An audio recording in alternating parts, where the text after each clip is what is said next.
this idea that you should have higher self-esteem or that you should be happy, it's like, Jesus, it's so weak. It's so pathetic. It's like, first of all, forget it, because you're not who you should be and you don't deserve your self-esteem. And second, what good is happiness going to do you when you're unhappy? And you will be. So there's nothing in that to get you out of bed in the morning. You need an adventure, and the greater the better. And so it's back to the high seas, gentlemen. You know, out on the rolling waves where there are new continents to conquer and new things to overcome. And if you think that all the frontiers are gone, then you're not looking, because there's frontiers everywhere, and that's where you should be, right? Working diligently to expand the domain of habitable order into the chaos of potential. And that'll force you to discover who you are and to bring that into the world. And that's the role of men in the 21st century. And there's nothing about that that's anything but good for anyone. I mean, one of the things that I detest about the current collectivist ideology and the insistence that what we live in is a patriarchal tyranny is that it associates the activity of stalwart men with nothing but tyranny and power.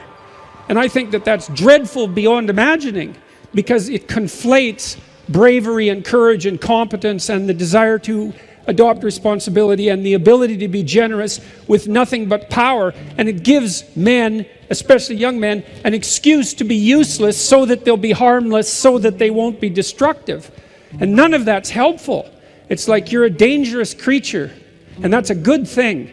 And you should harness that and discipline it towards some impossible goal, one you can barely lift, and see if you can manage to struggle uphill with it. And then things will straighten themselves out. And then we won't have to ask, well, what's the role of men in the 21st century? There are terrible problems that need to be solved. Solve them. It's within our power to solve them. It's within your power to solve the problems that present themselves to you as your problems. Solve them. That's the right solution. And there's nothing in that isn't good. And there's nothing in it that isn't like that call to adventure that can get you up in the morning when it's a difficult morning, you know, when things have collapsed around you for one reason or another. You need a purpose for moving forward, and it has to be the sort of purpose that justifies the suffering. So that's that.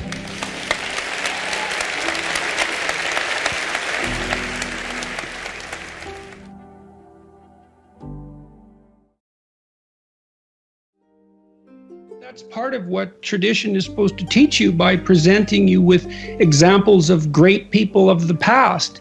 The lesson is not supposed to be exactly bow down and worship these people. Mm-hmm. It's be like them.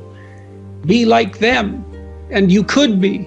And I mean, that's really the goal of the humanities. When it's the humanities, if that's the goal, then students will study the humanities. As soon as that ceases to be the goal, then there's nothing of value there. I mean, great literature tells you the great story of good and evil, always. It's good and evil against a background of chaos and order, always.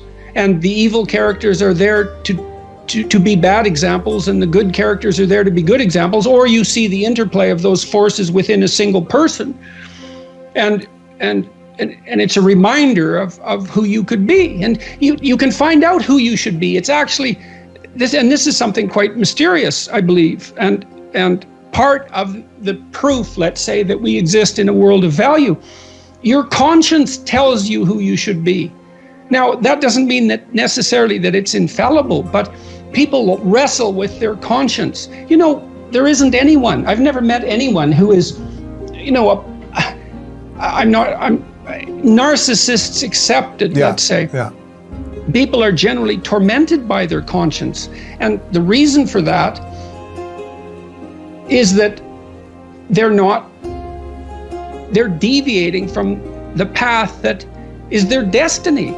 I mean, and if you don't think that, well, then what do you think? What do you think that conscience is? I mean, I've asked my classes repeatedly, do you have a little voice in your head that tells you when you've done something wrong or you're about to, or a feeling? And they all immediately agree with that. No one finds that a foreign concept. And so if you don't know who you are, your conscience will remind you when you're not, or sorry, if you don't know who you could be, your conscience will remind you when you deviate. And then you can start to attend to that.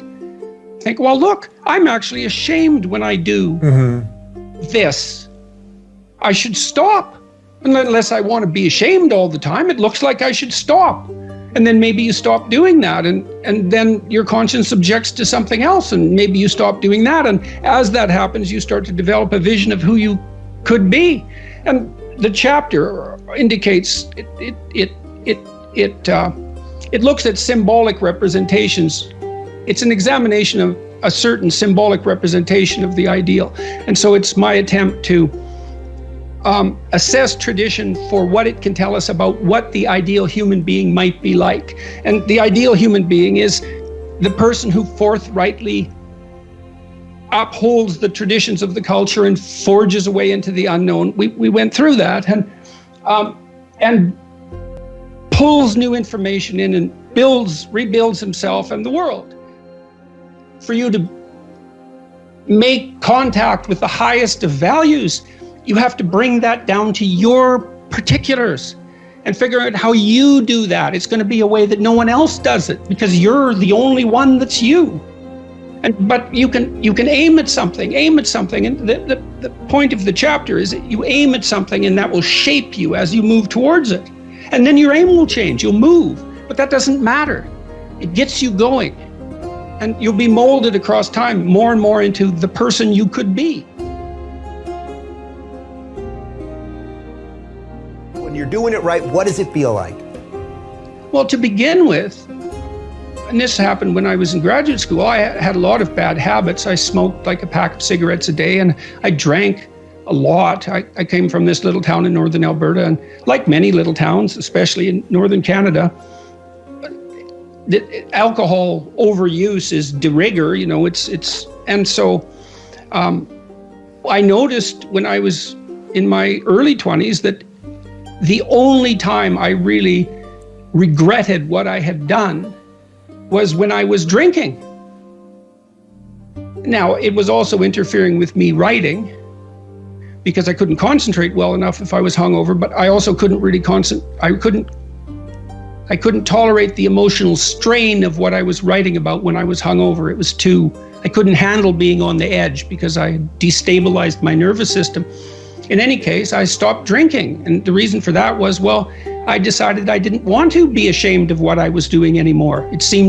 I thought, maybe I could not do things that were shameful and then see what my life was like. So that was sort of on the negative end, the constraint end. I think people get, on the more positive end, people get deeply involved in what they're doing if they're in the right place in the right time. So that I would say you can tell this is the idea of heaven on earth to some degree.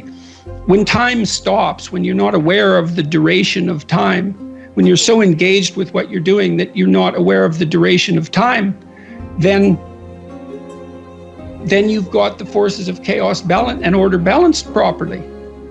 You're not stultified and bored. That's an excess of order. Everything's too predictable. You're not overwhelmed. You're dealing with, you're playing tennis at the peak of your game. That's partly what people experience when they're great athletes, when they play. The zone, yeah. And they're always stretching themselves to their limit. You can tell that if you watch a gymnast, for example, who has a brilliant performance. They've stretched themselves beyond their domain of competence during the performance. And that's what makes everybody leap to their feet. That's the incarnation given embodiment right there in front of you for some moments. And everyone cheers that on.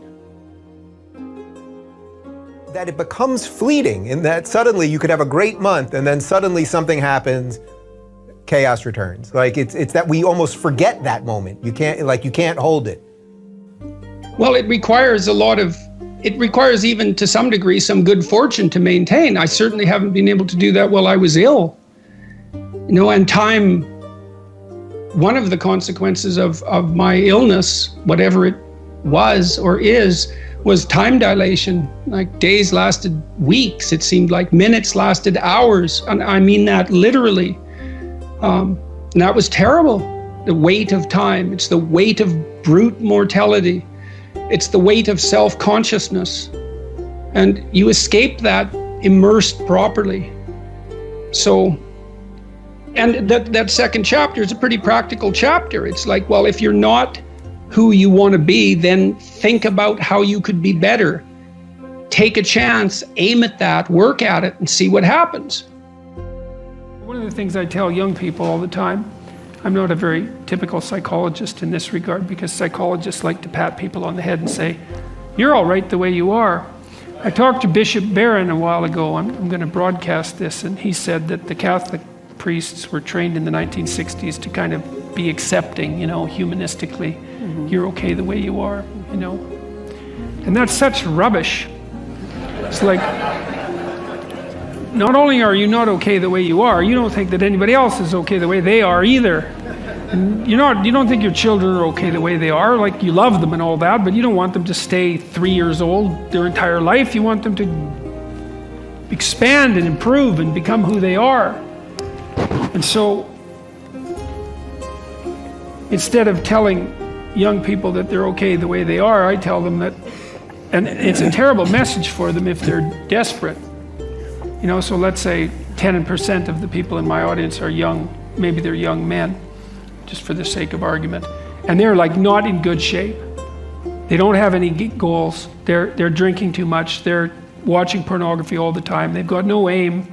They've got no structure in their life, and they're just bloody miserable. And the misery is twisting them into malevolence, because enough misery will absolutely do that to you. And then what are you going to do? And come along and say, well, you're okay the way you are? It's like, that's the last thing they want to hear. It's like, get your damn act together. You got things to do, and they're going to be difficult. And that there's an echoing Christian message in there, I would say, which is, you pick up the weight of your suffering voluntarily, and you walk uphill with it. And that not only gives you the meaning that you need in your life to stop you from degenerating in a dangerous manner, but it actually makes things better. And so that all has to be part of it. Like, I believe in human ingenuity. I think we can solve all the problems that beset us. But it can't just be, it has to be more than we can enhance material well-being, which is what it tends to be now. It's not enough. And so, and you get brushed off by the apocalyptic types.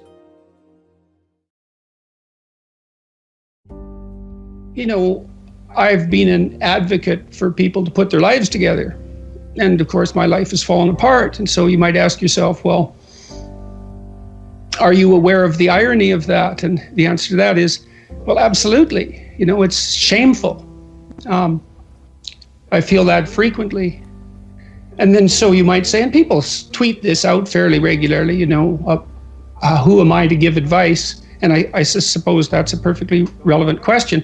I guess I've always thought, and I said this too in the lectures during the tour, that I don't really think that what I'm doing is giving advice, or if I am, I'm also giving it to me.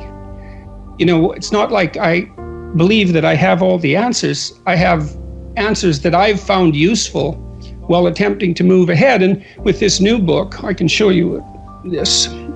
That's what it looks like. The black counterpart to the white book, the previous book. Out today. I wrote a lot of it while I was extremely ill. And there were some advantages to that, I think, in that I only kept that material that I felt was reliable under duress. Now, I think perhaps my creativity was somewhat compromised, and so that may have impacted the book negatively, but it made for more severe editing. For example, the last chapter is be grateful in spite of your suffering, and certainly maintaining that gratitude is something I've struggled with. I think anybody who's in pain chronically struggles with resentment, but I know that resentment poisons. And I think that form of courage. And so I stand by what I've written.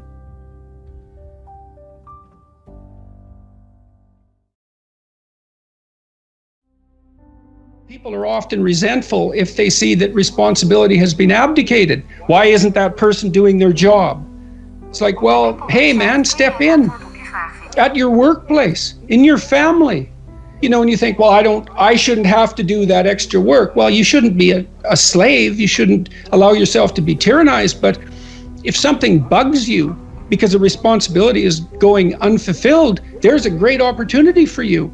And this is something I don't think we teach young people well. And one of the things, you may remember this, that was so striking about the tour was that I made a case fairly consistently that most people find the meaning that sustains them through the vicissitudes of life, not in happiness, but in responsibility.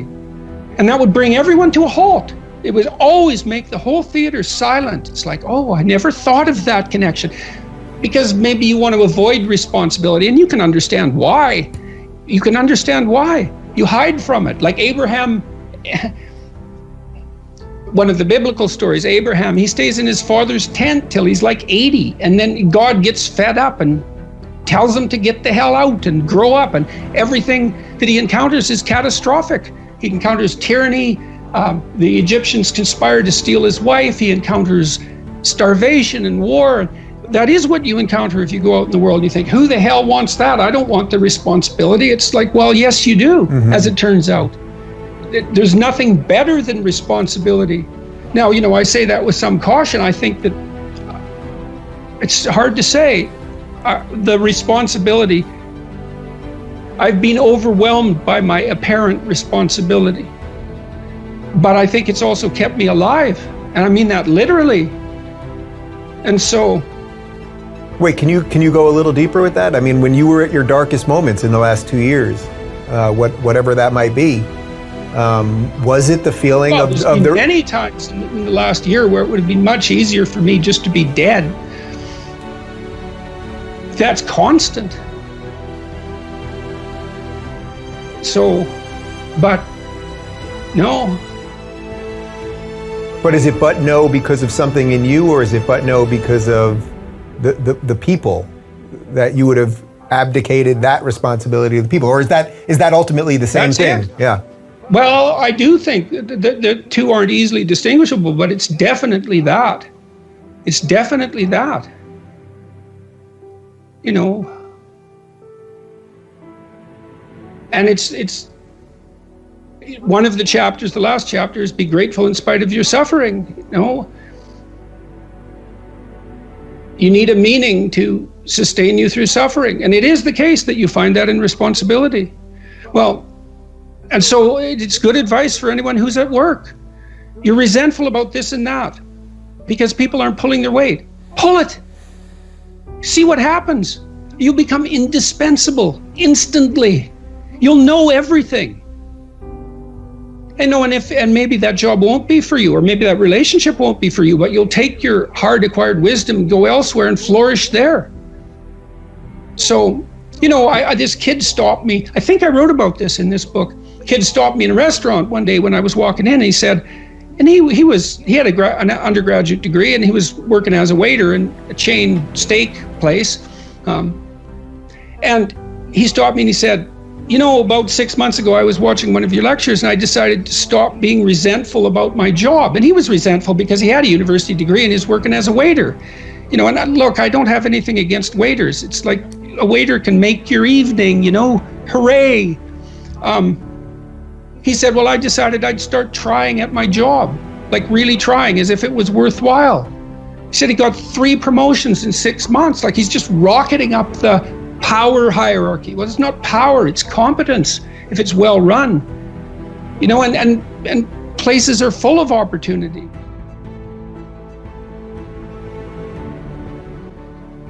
If you concentrate solely on your career, you can get a long way in your career. And I would say that that's a strategy that a minority of men preferentially do. That's all they do. They work like 70, 80 hours a week. They go flat out on their career. They're staking everything on the small probability of exceptional status in a narrow domain. But it's hard on them. They don't have a life. It's very difficult for them to have a family. They don't know how to take any leisure activity. Like, they get very one-dimensional. Now, It may be that that unidimensionality is the price you have to pay to be exceptional at one thing, right? Because if you're going to be something like a genius level mathematician and you want to do that or a scientist, say, it's like you're in your lab all the time, you're working 70 hours a week or 80 hours a week, you're smart, you're dedicated, you're unidimensional, and that's how you get to beat all the other people who are doing that. It's the only way. But the problem is you don't get a life. Now, if you love being a scientist and you have that kind of focus of mind, well, first of all, you're a rare person, and second, you're going to pay for it. But fine, more power to you. But it's a risky business to do that. You sacrifice a lot for it. You know, and I would say most often, if you're speaking about having a healthy life, that isn't what you do. You spread yourself out more. So, you know, you have a family, you have some things that you do outside of work that are meaningful to you and useful. You have a network of friends. Well, those 3 things alone, or 4 things alone, are plenty to keep you well oriented. And then if one of those things collapses, you know, everything doesn't go.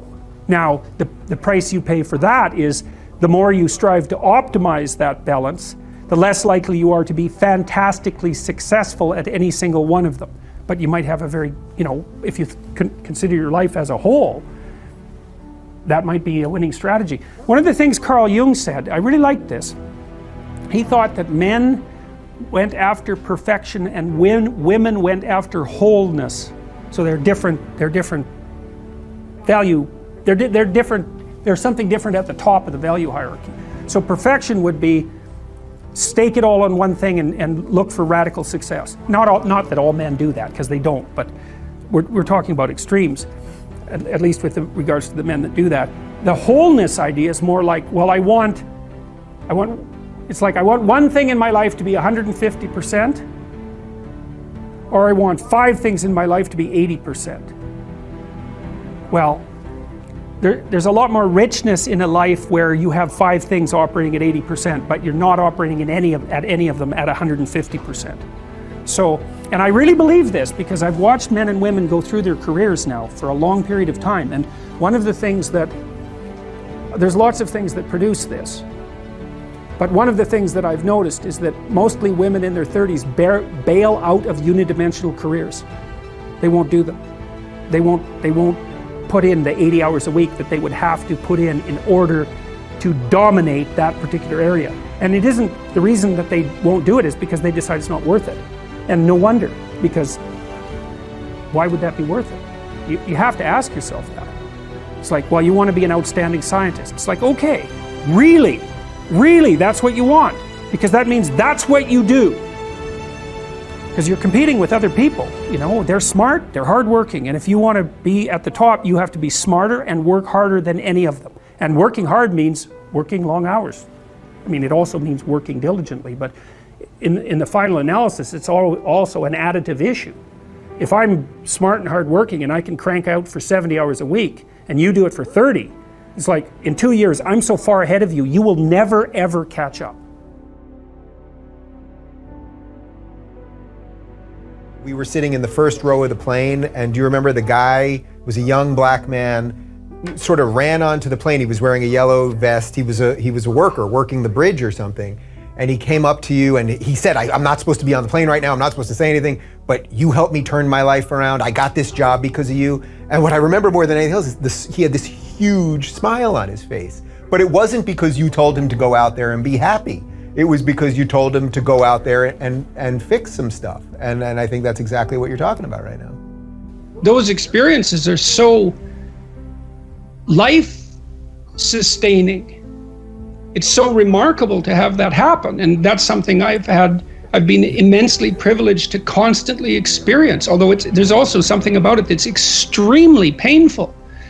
You know, the magnitude of that joy is sort of proportional to the obstacles it had to overcome while it was attempting to manifest itself.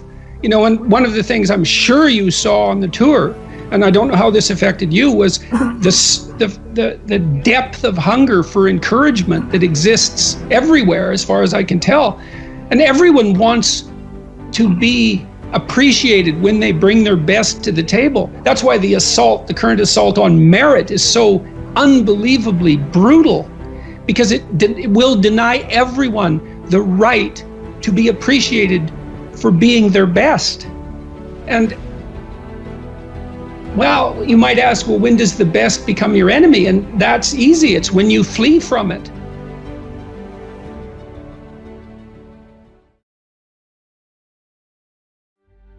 If you don't know who you should be, pick something. Pick something. Pick something that would be an accomplishment. Even do it somewhat arbitrarily, because you know, maybe you have too many choices, you don't know what you're interested in. Start somewhere, aim at something, do it. Maybe it's a 6-month certificate at something. Maybe it's an online course. Whatever. Pick something. Work hard at it. See what happens. What'll happen is, well, you'll get more disciplined as a consequence of the work, and so that'll make you a somewhat different person. But also, as you work on it, you'll figure out in more detail why it's for you or why it's not. And then when you make the next decision, you'll be more informed. That's how a self-correcting cybernetic system works, essentially. You establish an aim and you move towards it. As you move towards it, you gather information. That may shift your aim, but you have to move towards the aim. So in essence, even if you don't accomplish what you set out to do, that the lessons along the way, that is the higher lesson at some level. Yes, well, and you, let's say you should try to accomplish it, but I say, let's say, well, you get halfway through it and you think, I really know this isn't for me.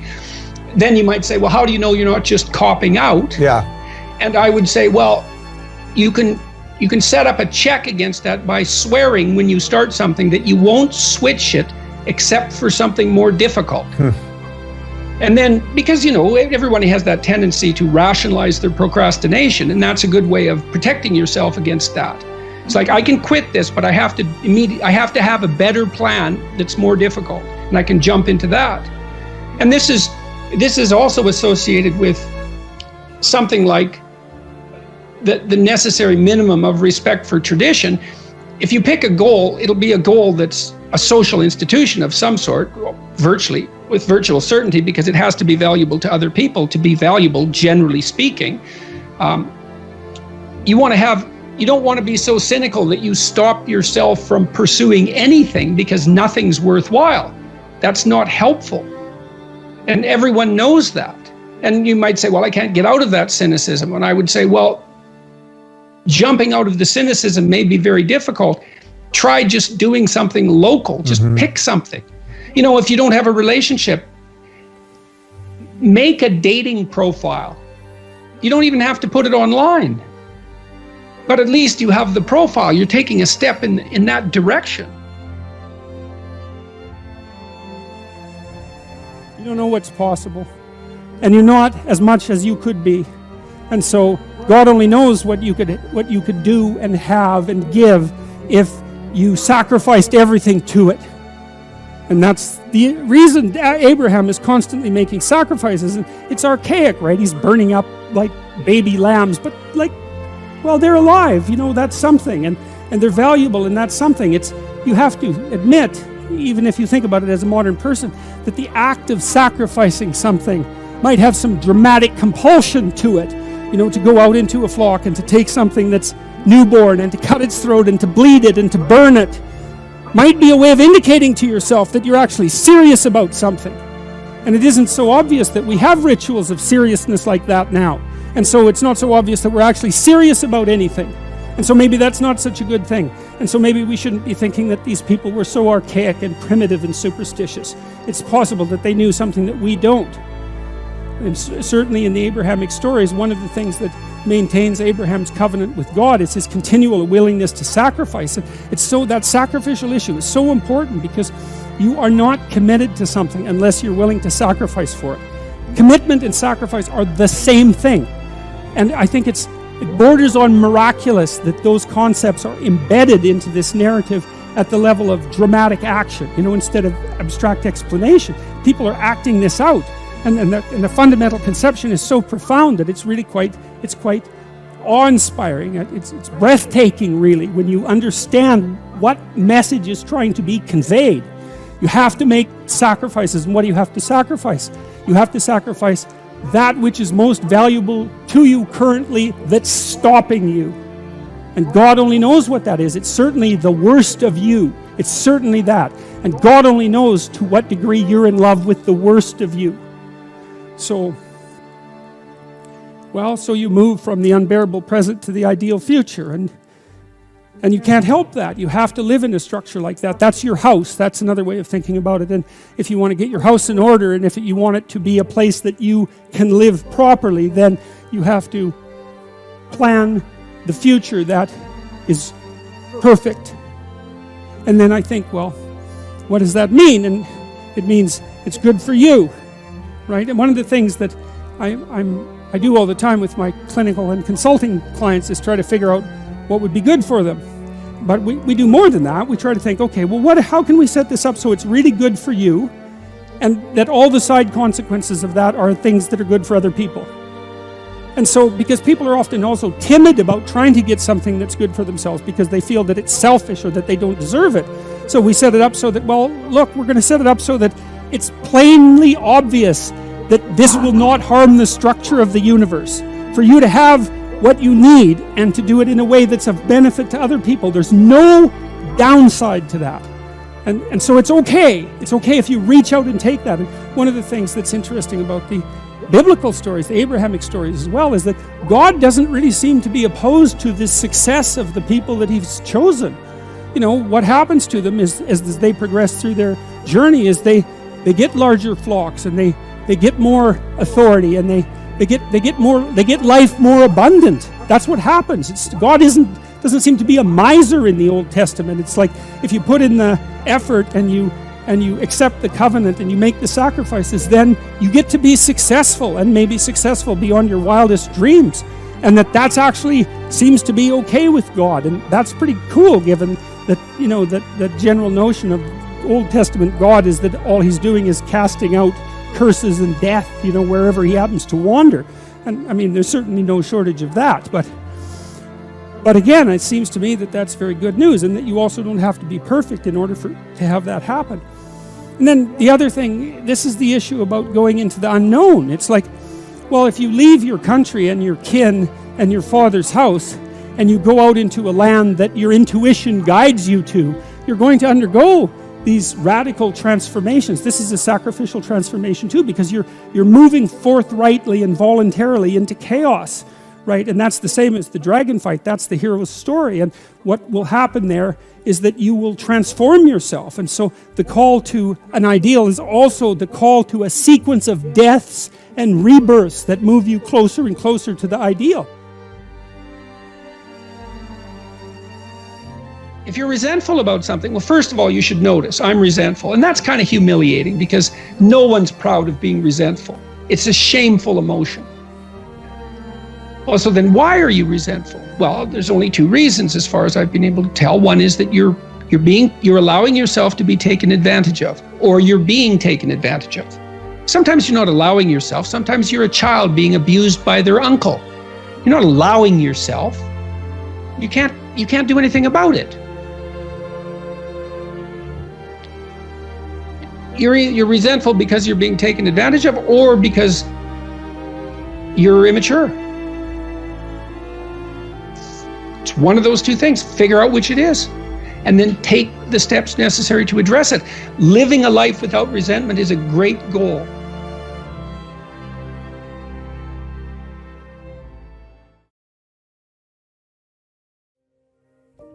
I'm doing one thing really stupidly that I should stop doing. It's like, how long is it going to take you to figure out what that is? It's about 2 seconds, right? You've known it forever. And you could even make it less demanding. You could say, there are some stupid things that I'm doing that I know are stupid and wrong, that I could stop doing, that I would stop doing. And then you can just start with that. And you can just do that. And maybe it's just a little thing, although it's not, because it's a step forward on the proper voyage. It's not a small thing. And you think, well, what would happen? You could say, let's do this for a year or even a month.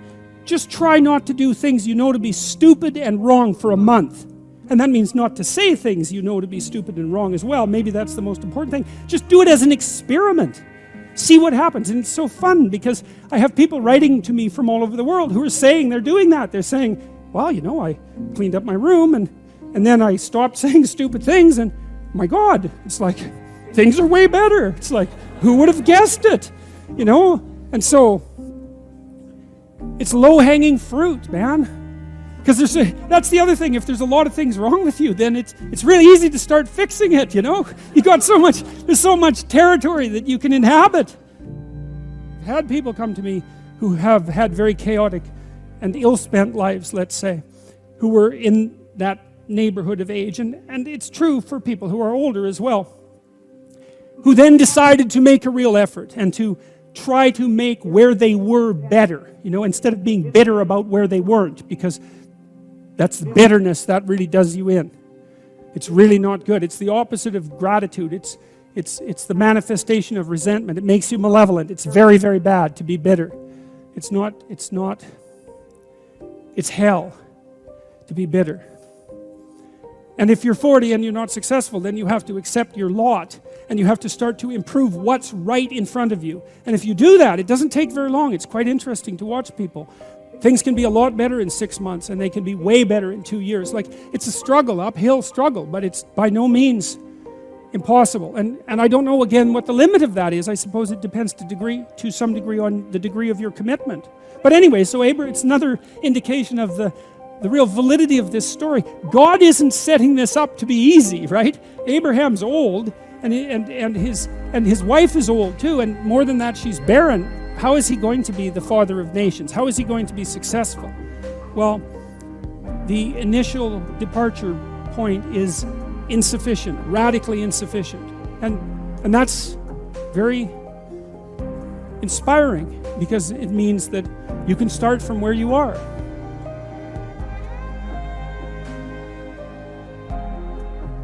People ask me what it's like to be on tour with you. Yeah. I always say, well, he takes life seriously, and it's making me take life more seriously, and I think it's making these people take life more seriously. Do you remember the moment that happened? Yes. Can you tell me that moment? Yes, I can. Yeah. So it was in, I think, 1983. And this is a strange story. I came home from a party, university party, and I wasn't in the best mood. I've always had a certain proclivity towards depression, which I've recently discovered is probably an autoimmune problem. In any case, I'd gone to this party and I'd had a lot to drink, because I like to drink. And I don't know, I wasn't happy with something that happened at the party. I wasn't happy with the way I behaved. I mean, that's not uncommon, right? If you like to drink, then you're not happy with the way you behave. Those things just go together. And so, but it was deeper than that. It wasn't just that I was unhappy with the way the party had gone, but I was deeply dissatisfied with how I was oriented in life. Like, I felt that there was it was a nihilism, I suppose, that was gnawing at me. This was not long after I'd worked for a socialist party in Canada for a while when I was a kid. And this wasn't long after I stopped doing that. And so I kind of lost my moorings. And, the Christianity that my mother practiced in particular, I'd abandoned that when I was like 13. And so I didn't have any structure to orient me at all. And so I was experimenting a little bit with artistic production at this point. Not a lot, but a bit. And so I took out this canvas from my closet, and I sat down and I sketched out this picture, and I just let my imagination roam. And what came out was, it was a crucifixion, and I drew a picture of Christ on the crucifixion, but with a very judgmental face, very angry face, and with a snake wrapped around his waist. And it was a really harsh picture. It was like an expressionist picture. Not that I have the talent of an expressionist, but that's what it was. And I thought, I wasn't thinking, I didn't think that I was thinking in religious terms at that point at all. And I was an absolutely sporadic churchgoer, and I was absolutely shocked by this picture. I thought, where the hell did this come from? What did that possibly mean? You know, it took me years to figure out what it meant. I mean, really, one thing, so I'll tell you part of what it meant. So Carl Jung said something very interesting about the structure of the New Testament. He said that the gospel Christ is fundamentally, although not entirely, fundamentally a figure of compassion.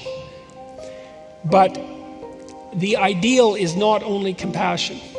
The ideal is also a judge, because an ideal is a judge. You know, let's say you have an ideal. Well, it's a judge because you don't live up to it. And so your ideal is always looking at you like you're not what you should be. And the higher the ideal, the more judgmental the judge. Well, that's why he thought the book of Revelation, first of all, emerged as an unconscious revelation, which because Christ comes back at the end of time, so the story goes, as the ultimate judge, and virtually no one is judged acceptable.